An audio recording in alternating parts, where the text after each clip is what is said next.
మన కేసీఆర్ తో కలిసి వచ్చిన అన్న ప్రవీణ్ అన్న.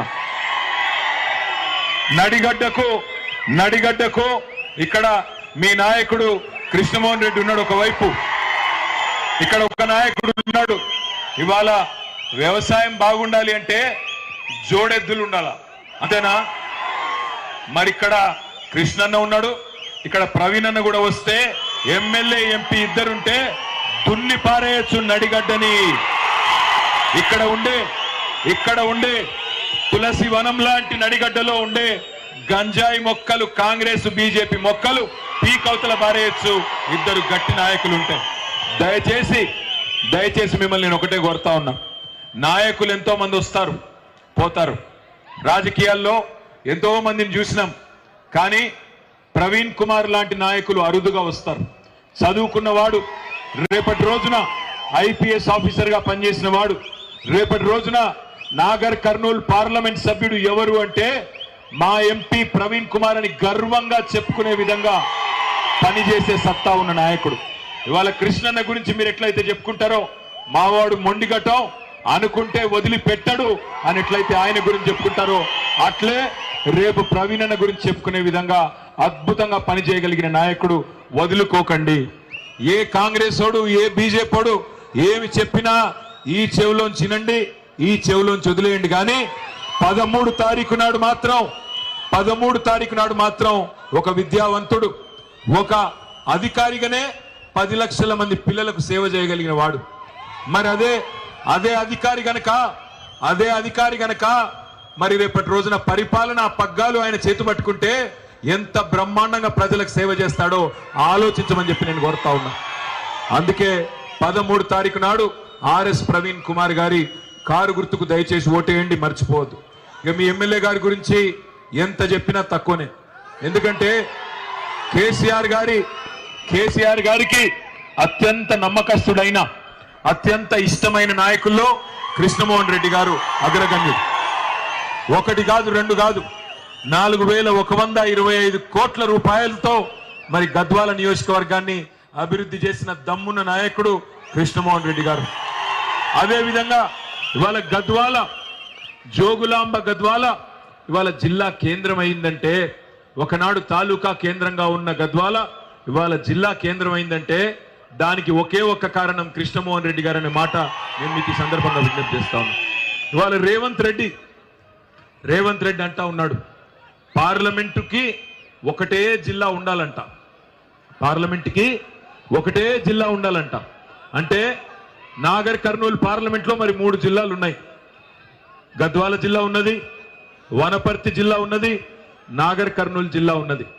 మనం బుద్ధి తక్కువై కాంగ్రెస్ పార్టీకి గనక ఓటేస్తే రేపు గద్వాల జిల్లా మాయమైతుంది, గుర్తు పెట్టుకోమని చెప్పి నేను కోరుతా ఉన్నా. కష్టపడి మీరు సాధించుకున్న మీ గద్వాల జిల్లా ఉండాలనా పోవాలనా? ఉండాలంటే కాంగ్రెస్ పోవాలా, గుర్తు పెట్టుకోండి. ఒక్క ఓటు కూడా కాంగ్రెస్ కేయకుండా గద్వాల జిల్లాలో పౌరుషం ఉన్న నడిగడ్డ బిడ్డలు మా జిల్లా మాకు ఉండాలని కోరుకుంటే తప్పకుండా కాంగ్రెస్ పార్టీకి ఒక్క ఓటు కూడా వేయకుండా బుద్ధి చెప్పమని చెప్పి నేను కోరుతా ఉన్నా. ఇవాళ బాధ అనిపిస్తున్నది. ఒకవైపేమో మిమ్మల్ని చూస్తే సంతోషంగా ఉన్నది, ఎందుకంటే నిజంగా కూడా ఇప్పుడే ప్రవీణ్ గారు అన్నట్టు, కృష్ణన్ అన్నట్టు నాకైతే ఇది ఎన్నికల ప్రచార సభలాగా లేదు. ప్రవీణ్ అన్న గెలిచిపోయిన తర్వాత 2 లక్షల ఓట్లతో గెలిచిన తర్వాత అందరం కలిసి విజయోత్సవం జరుపుకుంటున్నట్టున్నది తప్ప ఎన్నికల ప్రచార సభలాగా లేదు. కానీ మరొక వైపు కొంత బాధ కూడా ఉంది. 5 నెలల కిందట శాసనసభ ఎన్నికలు జరిగినాయి. సరే, మీరంటే గద్వాలలో తెలివైన వాళ్ళు, అలంపూర్లో కూడా తెలివైన బిడ్డలు, మీరేమో కాంగ్రెస్ పార్టీ ఎన్ని మాయ మాటలు చెప్పినా మీరు మోసపోలేదు. మరి గద్వాలలో, అలంపూర్లో నడిగడ్డ మొత్తం గులాబీ జెండానే ఎగిరింది. 2 తాలూకాల్లో మరి కేసీఆర్ ముఖ్యమంత్రి కావాలని చెప్పి తీర్పునిచ్చినారు. కానీ ఉమ్మడి పాలమూరు జిల్లాలోని మిగతా 12 నియోజకవర్గాల్లో చాలా స్వల్ప తేడాతో, పెద్ద తేడా కాదు కానీ స్వల్ప తేడా, దేవరకద్రలో 1150 ఓట్లతో, నాగర్ కర్నూల్లో 5000 ఓట్లతో, జడ్చర్లలో 7000 ఓట్లతో, చాలా తక్కువ ఓట్లతోనే మనం మిగతా 12 సీట్లన్నీ కోల్పోయినాం. ఎందుకు కోల్పోయినాం? ఒకటే కారణం. ఏం కారణం అది? కాంగ్రెస్ పార్టీ అరిచేతిలో వైకుంఠం చూపెట్టి మోచేతికి బెల్లం పెట్టి అందరినీ గందరగోళం చేసింది. ఎన్ని మాటలు, ఎన్ని కహానీలు రేవంత్ రెడ్డి గారు, కాంగ్రెస్ నాయకులు నోటికి ఎంతొస్తే అంత ఇష్టం వచ్చిన హామీలు ఇచ్చుకుంటా పోయినారు. ఏమన్నారు? జల్ది కొండి, ఎంబడే కొండి, రుణమాఫీ అయిన వాళ్ళు కూడా ఎంబడే బ్యాంకు కురకండి, 2 లక్షలు తెచ్చుకోండి, నేను వస్తున్నా 9వ తారీఖు నాడు, డిసెంబర్ 9వ తారీఖు నాడు సంతకం పెట్టనే పెడతా అన్నాడు. డిసెంబర్ 9 నాడు పెట్టిండా? అయిందా రుణమాఫీ? మరి 6 నెలలకు వచ్చాయి. ఇప్పుడు 6 నెలలకు వచ్చింది. డిసెంబర్ 9 పోయింది, జనవరి 9 పోయింది, ఫిబ్రవరి 9 పోయింది, మార్చి 9 పోయింది, ఏప్రిల్ 9 పోయింది, మే 9 రేపు వస్తానే ఉన్నది. అయిందా రుణమాఫీ? మరి అయినా వేద్దామా కాంగ్రెస్ కు ఓటు? ఇంకొక మాట అడుగుతున్నా, 500 క్వింటాల్కి బోనస్ ఇస్తా అన్నాడు, ఇచ్చినాడా? 2 పంటలు పండినా ఇప్పటికి కాంగ్రెస్ వచ్చిన కాంచెల్లి. వచ్చిందా 500 బోనస్? ఎవరికైనా వచ్చిందా? కౌలు రైతులకు రైతు భరోసా అన్నాడు. కేసీఆర్ 10,000 ఇస్తున్నాడు, నేను 15,000 ఇస్తా అన్నాడు. పడ్డదా ఎవరికన్నా 15,000? వచ్చిందా 15,000? అసలు 10,000 పడ్డదా? రైతు బంధన్నా పడ్డదా? రైతు భరోసా దేవుడెరుగు. రైతు బంధు ఇచ్చే దిక్కు కూడా లేదు. అది మాత్రమే కాదు, రైతు కూలీలకు 12,000 రూపాయలు ఇస్తా, నెలకు 1,000 రూపాయలు ఇస్తా అన్నాడు. వచ్చినాయా? ఇవన్నీ నేను ఊరికేనే అడుగుతాలే. 100 రోజుల్లోనే ఇస్తా అన్నాడు. నేను అడగడం కాదు, ఆయనే చెప్పుకున్నాడు. గ్యారంటీ అన్నాడు, సంఘాలు పెట్టినాడు, రేవంత్ రెడ్డి పెట్టినాడు, బట్టి విక్రమార్క పెట్టినాడు, ముఖ్యమంత్రి ఉప ముఖ్యమంత్రి గ్యారంటీ కార్డులు ఇంటింటికి పెంచినారు. ప్రతి కాడబోయి, జోగులాంబ తల్లి కాడబోయి, ఆ అమ్మవారి కాళ్ళ కాడ గ్యారంటీ కార్డులు పెట్టినారు. జనం మొత్తం నమ్మించి దేవుళ్ళ మీద ఓట్లేసి ఇష్టం వచ్చినట్టుగా మాటలు చెప్పి ఓట్లు దండుకున్నారు. ఊసర వెళ్ళి రంగులు మారుస్తుంది అంటారు. అట్లాగే రేవంత్ రెడ్డి గారు తారీఖులు, తేదీలు మారుస్తా ఉన్నాడు. డిసెంబర్ 9 నాడు రుణమాఫీ అన్నాడు. ఇప్పుడు మళ్ళీ ఓట్ల కోసం గద్వాలకు వస్తాడు. వచ్చిండా? ఇంకా రాలేదా? భయపడుతున్నాడంట. నడిగడ్డ అంటే మీ దెబ్బకి భయపడ్డాడో ఏమో, నడిగడ్డ దెబ్బకి భయం వచ్చిందేమో. కానీ అన్ని ఊర్లకు పోయి ఏ ఊరికి పోతే ఆ ఊళ్ళో దేవుడి మీద ఒట్టు, కేసీఆర్ని తిట్టుడు, దేవుళ్ళ మీద ఒట్లు, 2 పని, ఇంకేమీ లే. ఇక్కడికి వస్తే ఏం చెప్తాడు? జోగులాంబ అమ్మవారి మీద ఒట్టు, 15 ఆగస్టుకు చేస్తారు రుణమాఫీ అంటాడు. ఊసర వెళ్ళి రంగులు మార్చినట్టు ఈయనేమో తేదీలు, తారీఖులు మారుస్తా ఉన్నాడు. దయచేసి నేను మిమ్మల్ని ఒకటే కోరేది, ఒకరెవరైనా మనను మోసం చేస్తే మొదటిసారి మోసం చేసినోడిది తప్పైతుంది, రెండోసారి కూడా వాడి చేతిలోనే మనం మోసపోతే మన తప్పైతుంది. ఒకసారి రేవంత్ రెడ్డి చేతిలో రైతులు ఈ రాష్ట్రంలో మోసపోయినారు. రైతు భరోసా అంటే నమ్మినారు, 2 లక్షల రుణమాఫీ అంటే నమ్మినారు, 15,000 రైతు భరోసా అంటే విశ్వాసంలోకి తీసుకున్నారు, రైతు కూలీలకు ఇస్తానంటే నమ్మినారు, కౌలు రైతులకు రైతు భరోసా అంటే నమ్మినారు. ఇవన్నీ నమ్మి ఓట్లేసినారు. ఇవాళ ఓడ మీద ఉన్నప్పుడేమో ఓడమల్లన్నా, ఒడ్డుకెక్కినాక బోడమల్లన్నా. అట్లా అయిపోయింది మన పరిస్థితి. కరెంటు బాగా వస్తుందా కాంగ్రెస్ వచ్చినాక? మోటార్లు కాలుతున్నాయా? మంచినీళ్ళకి తిప్పలు అవుతుందా? అందుకే కేసీఆర్ గారు చిలకకు చెప్పినాడు ముందే, మోసపోతే గోస పడతాం, నమ్మొద్దు కాంగ్రెస్ అని చెప్పినాడు. కాంగ్రెస్ కావాలనా, కరెంటు కావాలనా అని చెప్పి కూడా అడిగినాడు కేసీఆర్ గారు.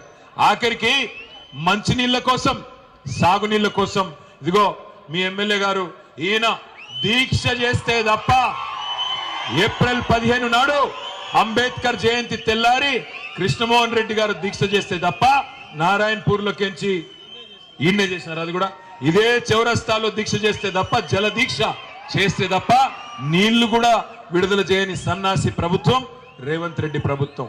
మా ఆడబిడ్డలు ఎక్కడున్నారు? ఆడపిల్లలు ఎక్కడున్నారు? ఉన్నారా? అరే మీరు తొక్కేస్తున్నారా తమ్మి ఆడోళ్ళందరినీ? ఇక్కడున్నారా అమ్మా?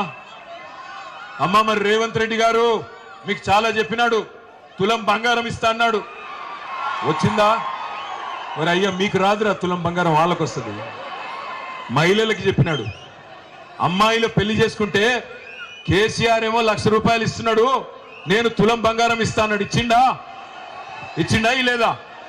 ఇప్పుడు మీరు చెప్పండి, ఇచ్చిండా లేదా? మరి వాళ్ళ రేవంత్ రెడ్డి గారు 1,50,000 పెళ్లిలైనాయి నువ్వు ముఖ్యమంత్రి అయినాక. 1,50,000 తులాల బంగారం మా ఆడబిడ్డలకు బాకీ ఉన్నావు, గుర్తు పెట్టుకో, వదిలి పెట్టమని చెప్పి విజ్ఞప్తి చేస్తా ఉన్నా. నెలకి 2,500 రూపాయలు ఇస్తానన్నాడు మా ఆడబిడ్డలకి. ఇస్తున్నాడు కదా? మీరు నాకు అబద్ధం చెప్తున్నారు గద్వాల్లో. ఎందుకంటే అక్కడ రాహుల్ గాంధీ ఏమో నిర్మల్ తాలూకాలో చెప్తున్నాడు, ఆదిలాబాద్ లో వేస్తున్నాం డబ్బులు 2,500 పడతానే ఉన్నాయి, నెలకి పోతానే ఉన్నాయని చెప్తున్నాడు. పడతలేవా? లే మీరు తప్పు చెప్తున్నారు నాకు పక్కానా. మరి అయినా కూడా కాంగ్రెస్ కి ఓటేద్దాము మళ్ళీ. ఆడు 2,500 ఇస్తాను 100 రోజుల లోపల అని చెప్పి మోసం చేసినా మళ్ళీ వాడికే ఓటేద్దామా? నెలకు 4,000 ఇస్తా అన్నాడు పెద్ద మనుషులకి. వచ్చినాయా పెద్ద మనుషులకి?